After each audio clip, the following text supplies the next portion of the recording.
Hello everyone, and welcome to the 12th and final module of our Writing Task 2 course. And in this one, we're going to look at double or two-part questions. When you hear me say a double question or a two-part question, I'm talking about the same thing. Okay, so we're going to look at what a double question is, some common mistakes so that we can avoid them. As always, give you a Band 9 checklist, give you the structure, talk about planning, idea generation, introduction, supporting paragraphs, conclusion, and this is a really important part, next steps. So you got to the end of the Writing Task 2 course. What do you do next? There's a few really important things that you need to do next in order to maximize the chances of you getting that score that you need. So in the previous module, we looked at how to write advantages and disadvantages questions, and we looked at the two different types of advantages and disadvantages questions. If you didn't do that one, as always, make sure that you go back and master each module before you move on to the next one. So what is a double question? So let's look at an example here. Most employers do job interviews before offering a position to a person. Do you think this is the best way to do it? What is the best method of choosing employees in your opinion? So the format will always be, as always, they will have the question statement, and then they will ask you two questions. Now, in other types of questions like problems and solutions, or causes and solutions, or different questions that have two questions, we would not describe those as double questions because they're very specific. Double questions are when you have normally two direct questions. They're asking you a direct question, normally with just, you're going to give one answer. So do you think this is the best way to do it? There's only one answer to that really. Yes, I do think this, or no, I don't think this. So they're asking you directly, what do you think about this? And then they're asking you another direct question, what is the best method of choosing employees in your opinion? So again, there's only really one answer to that question. Outside of an IELTS context, of course, there are hundreds of different ways that you could answer that question. But in the IELTS context, you're just going to pick one method. So you're just going to say, I think this method A, whatever you pick, is the best way of choosing it. So you've answered both questions directly. So here's another one. It is important for children to learn the difference between right and wrong at an early age. Punishment is necessary to help them learn this distinction. To what extent do you agree or disagree with this opinion? What sort of punishment should parents and teachers be allowed to use to teach good behavior to children? So again, they're asking you two direct questions. Now, this is a good example because students will look at this and go, oh, it looks like an agree or disagree question. Do I need to do a full agree or disagree question for this? Write two paragraphs why I agree or two paragraphs why I disagree. No, when you see a double question like this and it says, to what extent do you agree or disagree with this opinion? You would just simply say, I agree, and you would give one idea why you agree, or I disagree and give one idea, because IELTS know, Cambridge know that you just do not have time to write a 250 word answer to this and then a 250 word answer to this. So it will be a little shorter than a normal opinion essay for this one, but overall you are just doing one idea for this and one idea for this. So let's have a look at a few more sample questions, because I think double questions are a great way for you to really think about, what is the examiner asking me to do? What are Cambridge asking me to do? So the first one is, nowadays many people choose to be self-employed rather than to work for a company or organization. Why might this be the case? What could be the disadvantages of being self-employed? So what it's asking you to do is say, why do people choose to work for themselves, be self-employed, rather than working for a company or an organization? So you need to state one idea on why that is. What could be the disadvantages of being self-employed? So think of one downside, one bad thing about being self-employed, and you can put it in there. But let's have a look at this one. Disadvantages. So remember the golden rule that we always talked about.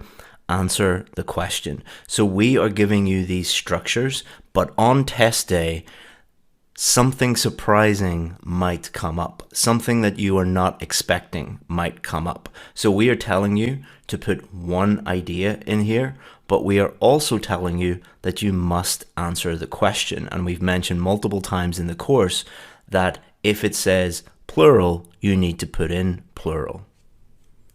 So for this one, I would put in 2 disadvantages in one paragraph. So the topic sentence would be disadvantage 1 and disadvantage 2, explain disadvantage 1, explain disadvantage 2, and give an example. So I'm putting this in here to show you that you need to think. Don't blindly follow the structures. The structures are extremely useful. They will help you. But if you blindly follow them and do not engage your brain and think about what you're doing and observe the golden rule, which is always answer the question that is being asked. Sample 2.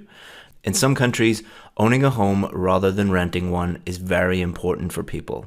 Why might this be the case? Do you think this is a positive or negative development? So for this one, you have to see or say why owning a home rather than renting is important. Why do you think that is? They're directly asking you that. So think of one idea of why would someone want to own a home rather than rent a home? Why would that be important to them? And then do you think this is a positive or negative development? For this one, there is just a direct answer, which will be, I think this is positive, and one idea why you think it's positive, or I think this is negative and one idea why. You do not have to say, well, some people think it's positive and write a whole paragraph about that, and then some people think it's negative and then a whole paragraph about that, and then a third paragraph about this is what I think. That is going to result in a 6 or 7 paragraph essay, and you simply do not have time to do that. Sample 3. In many countries today, crime novels and TV crime dramas are becoming more and more popular. Why do you think these books and TV shows are popular? So one idea, why do you think they are popular? What is your opinion of crime fiction and TV crime dramas? So your opinion will normally be, I like them, or I dislike them. Or it could be your opinion is, I think that they are a waste of time, or I think that they are really too violent for me. But keep it simple. I like them. Why do you like them? Or I dislike them. Why do you dislike them? So common mistakes. Not answering both questions in the introduction, i.e. giving your opinion and outlining your main ideas. Remember your position, what you think about the question. They're asking you a question directly. So you need to state what you think about the question. What is your response to the question? And that needs to be clear throughout the entire essay. So put it in the introduction. That's also going to help you stay on course and write a clear, coherent, cohesive essay. A lot of students focus on just one of the questions. So they will give a very detailed, thorough answer to one question, and then they will pretty much ignore the second question. They might address the second question a little bit, and this is normally one of two things. Either the student runs out of time, or the student feels very comfortable with one question and they don't feel comfortable, they don't really understand, or they can't think of an idea for the second question. And what they try and do, their strategy is, let's just focus on the question I feel comfortable answering.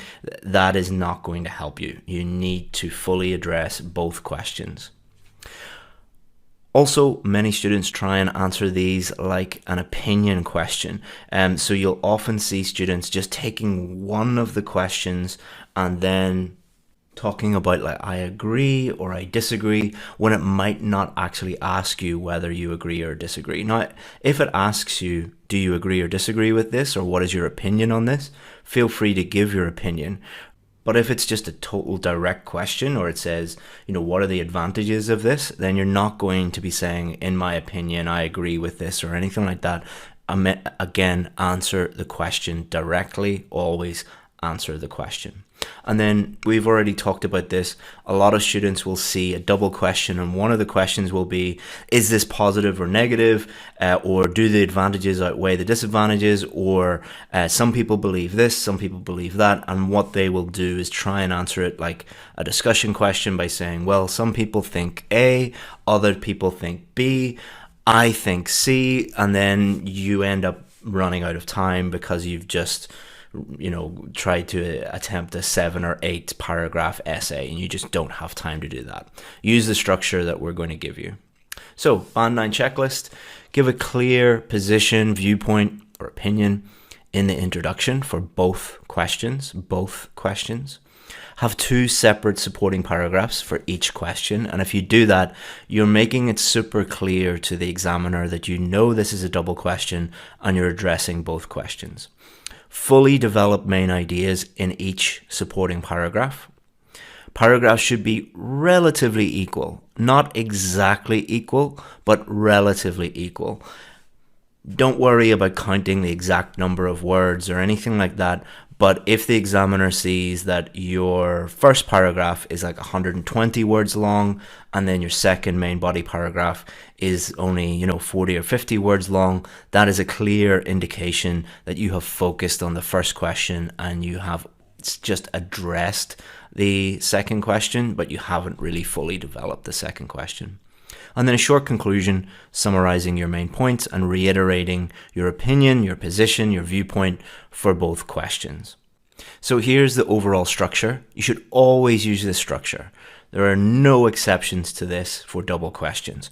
No matter what the questions say, always use this 4-paragraph structure. Introduction at the start, conclusion at the end. Supporting paragraph 1 is your first question. Supporting paragraph 2 is your second question. Here's the sentence by sentence structure. Introduction, paraphrase question, then you're going to directly answer both questions. By directly answering both questions, you're giving your position, your viewpoint, your opinion on each of those questions. Then you will take the first question, your topic sentence will be you directly answering that, explaining your answer and giving an example for your answer. Paragraph 2, exactly the same. Second question, directly answer it, explain, example, and then your conclusion, summary for both questions. I think these are really simple to answer. The one thing that students get a little bit confused about is what if the question asks for multiple things, or what if the question asks, is this a positive or negative or anything like that. Just remember to answer the question and you will be fine. So we're going to go through 2 examples now. Let's look at our first one. Most employers do job interviews before offering a position to a person. Do you think this is the best way to do it? What is the best method of choosing employees in your opinion? Okay, so let's have a look at the introduction. So of course, we're going to paraphrase our question statement in the first sentence, and then we have answered the first question. This essay will argue that it is not the most appropriate way to recruit people because an interview is not a true reflection of a person's ability. So we've answered the question and given a clear main idea. And then we have given our position on the second question. The best method is to give people standardized tests designed to assess on-the-job performance. So we've answered question 1 and answered question 2. So we're making it really clear to the examiner that I have understood these questions. Here is my position on both questions. And then you take your first question and go into your main body paragraph number 1. So here's our topic sentence. Conducting interviews is not a very effective recruitment method because it does not give the interviewee a chance to show how good they really are. So this is our topic sentence. We've answered the question. Now we need to explain that. The skills tested in an interview, such as the ability to communicate in a friendly manner and answering questions without any assistance, are the opposite of those required by many jobs. So what's an example of that? Help the reader understand what you mean by giving a clear example. For example, a skilled computer programmer or lab technician may be socially awkward and used to consulting the internet before answering a question, and they would never be able to show how technically proficient they are. So supporting paragraph 2, so we're going to answer the second question in our topic sentence here. A better way to find new employees would be to test them on things that they will actually be doing on the job. This is more reliable because it tests the specific skills they will use on a daily basis and not just an interview technique. Often companies will invite someone to their offices for a whole day and ask them to complete routine tasks and ask a manager to give feedback on their performance. For instance, Facebook gives potential programmers a real program to debug or ask them to hack into their system. So we've explained things here, and then we've given an example to help the reader, the examiner, understand the answer to our question. In conclusion, interviews have limitations because they often test interviewing skills rather than job-related skills, and a better test would be to give prospects a challenge that simulates the real job. So now we're going to go through step by step another question. So let's have a look at the question. It is important for children to learn the difference between right and wrong at an early age. Punishment is necessary to help them learn this distinction. To what extent do you agree or disagree? What sort of punishment should parents and teachers be allowed to use to teach good behavior to children? So we need to directly answer. So this is an important question. What sort of punishment should parents and teachers be allowed to use? So you need to think about the range of punishments. So we've already talked about that. Do you think that children should be physically beaten? Parents and teachers should use violence against them? Or are you going to use something non-violent? If so, if non-violent, then what type of punishment is that going to be? Is that going to be taking away something they love? Is that going to be grounding them where they have to stay in their room? Or are you going to get them to do something? Are you going to get them to do extra chores or extra work or extra homework or something like that? And you don't have to go through the whole range of things. Remember, you're only expected to write over 250, so you don't have to go into a huge amount of detail. Just pick one and say why you think teachers should be allowed to do this, and parents. And again, this is a good point to make. Often students will look at this and say, well, do I have to talk about what parents can do and then what teachers can do? No, don't make it more complicated than it needs to be. Just say parents and teachers should do X. So planning. So for the first question, I'm going to agree with this. So I'm going to say yes, there should be some sort of punishment, but why? Children can't learn by themselves. Why do we have adults in the first place? To be good role models and show children what to do. And this has also, been shown to be effective in the past. There's lots and lots of examples of, children being disciplined and them understanding the difference between right and wrong as a result. And it's consistent with what society does to adults. If you break the law, you get punished in some way. So I'm not going to use all of these, but I'm just thinking of ideas. All right, so I'm going to pick one of these ideas, and I'm going to pick the one that I feel most comfortable explaining and giving an example for. Okay, so I'm not going to suggest physical punishment. I could maybe talk about taking away things they love. So for my son, that would be his iPad. Grounding means making them stay in their room. Okay, so here's my structure. So in the introduction, paraphrase question as always. The question is asking me if I agree or disagree. So I'm going to state agree, and I'm going to outline my main point. I'm going to say why I agree. The second question is asking me which punishment is better. So I'm going to state the punishment I prefer. Topic sentence, I agree because it's consistent with the rest of society. Explanation, school and criminal system. And then I'm going to use a famous country that has very low crime rates. Supporting paragraph 2, I'm going to say not physical violence, but take away something they love. Teach them the difference without violence. And I'm going to use the example from my own country, which is UK criminals, and that will become clear when we look at the example. Then a conclusion, summary of these points. Okay, here's our paraphrase. Some would argue that it is essential that children are taught morals from an early age, and punishment is the best way to do it. Morals is a term that we can use to describe the difference between right and wrong, good behavior, bad behavior, that sort of thing. So here's our introduction. This essay totally agrees with that statement because they will be punished when they get older if they break the rules. However, parents and teachers should not beat their child and instead should deprive them of something they love. So we're going to now take the first answer and put it into our first main body paragraph. So the main idea is treated the same in school and by the police. Like when they get older, they're going to be punished. So we should teach them the difference between right and wrong at an early age. So it will lead to problems later in life if they're not punished and do not learn right from wrong. So it's really important because they're going to be punished for doing wrong things if they are not taught correctly when they're young. And the example we're going to use is Singapore. There are different countries like this. Think of very, very safe countries. Countries with very low levels of crime. Countries like Singapore is probably the one I know the best, but Switzerland, the Scandinavian countries, some of them, Japan. One of the main reasons why these countries are so safe is because they have a culture of teaching children the difference between right and wrong at a very early age. So here's our first main body paragraph. Young children must get used to punishment because they will be treated in the same way later in life by their teachers and the police.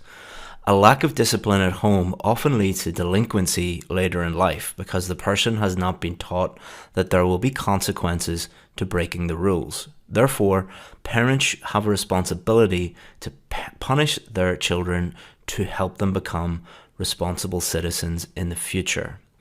For example, Singapore has one of the lowest crime rates globally, and this might have something to do with the fact that children see signs all over the country on a daily basis, reminding them of heavy punishments for even petty crimes such as littering or chewing gum. So I've answered the question, explained it, and gave an example to help provide evidence as to why I believe this to be true. Supporting paragraph 2. So I'm not going to advocate physical violence. Instead, I'm going to say, okay, we can take away something they love. I'm going to clearly explain that violence only teaches them violence and will lead to more violence in the future. And it's better to punish them in a way that makes them really think about their actions. So if you beat someone, they just think about the beating. But if you take away something they love, they think about that and they don't do it again, hopefully. And I'm going to use an example from the country that I currently live in, the UK, which has lots of very violent criminals in prison, and most of them suffered some kind of abuse when they were children. So violence begets violence. Violence leads to violence. So let's have a look in detail. However, punishment should never be violent because it teaches the child that the answer to a problem is to beat someone, resulting in a young person becoming prone to violence. A better punishment is to take away something the child treasures, such as their favorite toy or TV show, or stopping them seeing their best friend. This allows the child to think about what they did and learn from the experience without physical abuse. For instance, most violent offenders in British prisons experienced physical abuse as children, demonstrating that the victim can often become the perpetrator. So the conclusion, so our first question, second question, we need to summarize these. In conclusion, discipline should be instilled from a young age because it will teach the child what is acceptable and unacceptable later in life. However, this should always be non-violent. The best way to punish a child is to deny them something they have a deep attachment to. So make sure that you give a clear opinion in the introduction. Opinion, position, viewpoint. Clearly answer both questions in the introduction. Have 2 separate paragraphs for each question. Fully develop the main ideas. Paragraphs should be relatively equal, not exactly equal, but relatively. short conclusion summarizing your main points and reiterating your opinion for both questions. And if you do that, you will have clearly answered the question. You will do well for task response, you'll do well for coherence and cohesion, and as long as your grammar and vocabulary are on point as well, you will do very well for these types of questions. So don't go away yet, there's some important things at the end of this video. So we looked at what a double question is, common mistakes, a Band 9 checklist, structure, planning, idea generation, introduction, supporting paragraphs, and conclusion. So you are now at the end of the Task 2 course, but there's some really important things. So this is an interesting picture. All right, so imagine you get to the top of a mountain and you start to celebrate and you think that you're finished. But really, your main goal is to get to the top of this mountain in the distance. So in order to get to this mountain in the distance, you have to climb and continue to climb and put in more hard work. This is a very common mistake that many students make when they get to the end of this Task 2 course. They think because they have completed the course that they are now ready for the test. Really, you're only about halfway through and you have a few more mountains to climb.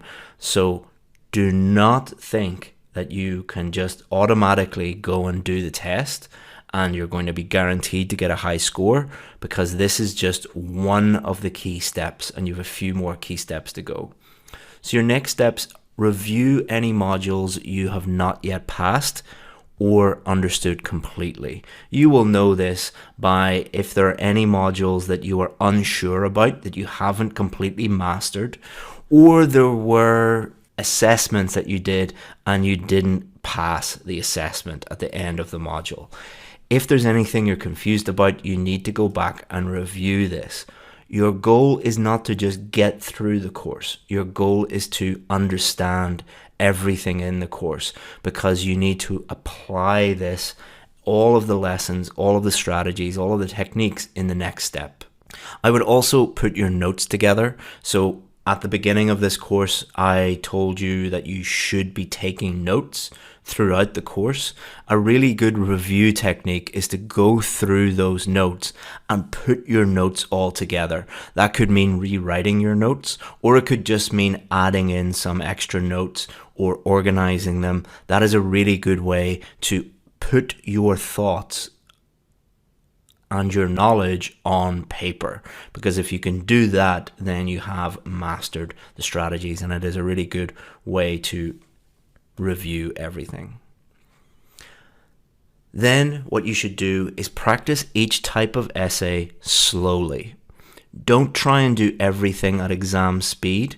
If you were learning to drive a car, you wouldn't try and drive at 100 miles an hour first time. You would take everything very, very slowly. So practice on your own, using all of your notes, using the course, use a dictionary, use a thesaurus, give yourself as much help as you need and take as much time as you need to just sit there and focus on learning how to answer the questions, and do those slowly. When you feel that you have mastered the strategies for all the different types of Task 2 questions, you should submit your writing to us. I would strongly recommend not submitting your writing to us until you have done these things, because if you haven't done these things, then we are going to give you a huge amount of negative feedback, a lot of which you will not fully understand.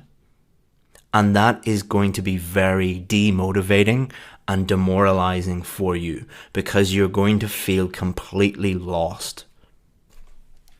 So this is why I say make sure you understand everything in the modules, put your notes together, practice writing, and then submit it, because then the feedback that we will be giving you will be much less, and we will just be focusing on your remaining weaknesses, and you will totally understand where you're going right and where you're going wrong. If you don't understand the modules, then you won't understand the feedback. When you get feedback, do not worry if you get negative feedback. This is totally normal, and you should welcome negative feedback, because use each piece of negative feedback as like a golden nugget this is great. Now I know my mistakes, I know my weaknesses, and I can get better. Use feedback to work on your weaknesses and improve. Do not think that just submitting essay after essay after essay after essay is going to help you. It will not. What will help you is following these steps, submitting your writing, looking at the feedback, take action on the weaknesses and improve. And then when you've improved, submit another one until you get to the point where we are consistently giving you the score that you need. Then you are ready to do the test. But do not book the test until you're ready for every part of the test. That means for writing, both task 2 and task 1, you are at the scores that you need. And if you have weaknesses in reading, listening, or speaking, sort those out, get everything to the level you need to get to, and then book your test. The number one reason why students fail is they rush through everything and they book the test before they're ready, because they want to get everything done as quickly as possible. But those students in the long term end up wasting a huge amount of time because they just fail the test again and again and again and again. Do not think about time at all. Just focus on getting to the level you need to get to as quickly as you possibly can. And if you do that, you will get the score that you need in the quickest possible time without even thinking about time. So well done. You've made it to the top of this mountain. Now you've a couple of more mountains to climb, and I'll see you at the top of the next one. Congratulations for making it this far, and keep going.